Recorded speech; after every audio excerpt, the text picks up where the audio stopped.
పాకిస్తాన్ కూడా ఏకంగా భారతదేశం పైన రాత్రికి రాత్రి మిసైళ్లు కానివ్వండి, డ్రోన్లు పంపించి మన కీలకమైన ఇన్స్టలేషన్స్ పైన అటాక్ చేయాలన్న ఆలోచనలు ఉన్నప్పుడు మన జవాన్లు దేశానికి నిలబడి మేము నిలబడతాం, మేము పోరాడతాం, దేశాన్ని మేము కాపాడుతాం చెప్తాం జరిగింది.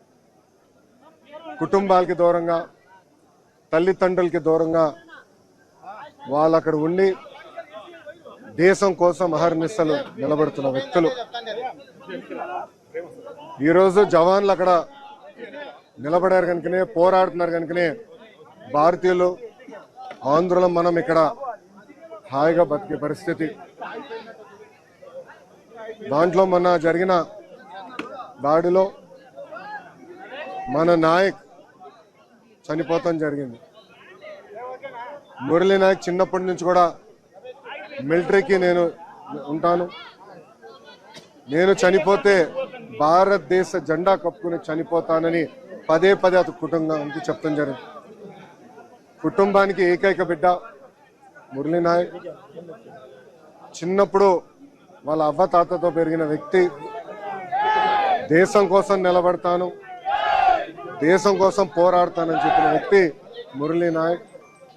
ఇంత చిన్న వయసులో మురళీ నాయక్ చనిపోతాం నిజంగానే చాలా చాలా బాధాకరం.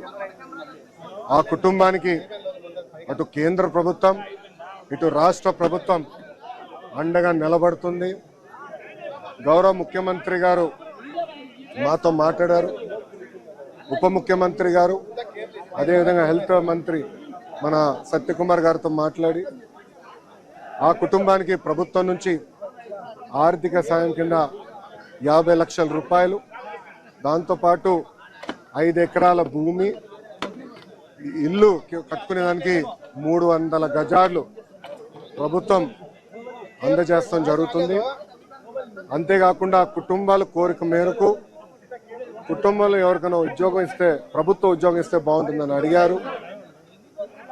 కుటుంబంలో అంటే బిడ్డలు ఎవరు లేరు, ఒకే బిడ్డ కనుక తండ్రికి ప్రభుత్వ ఉద్యోగం ఇవ్వాలనేది కూటమి ప్రభుత్వం నిర్ణయిస్తాం జరిగింది. ఇంతేకాకుండా అంత్యక్రియలు సొంత భూమిలో జరుగుతుంది కనుక మెమోరియల్ కూడా కట్టాలని నిర్ణయించాం. ఇంకో పక్కన జిల్లా హెడ్ క్వార్టర్స్ లో కాంసీ విగ్రహం కూడా ఏర్పాటు చేసి కేవలం తెలుగులే కాదు భారతీయులు మురళీ నాయక్ ని ఆదర్శంగా తీసుకునే విధంగా ప్రభుత్వం ఉంటుందని తెలుపుకుంటూ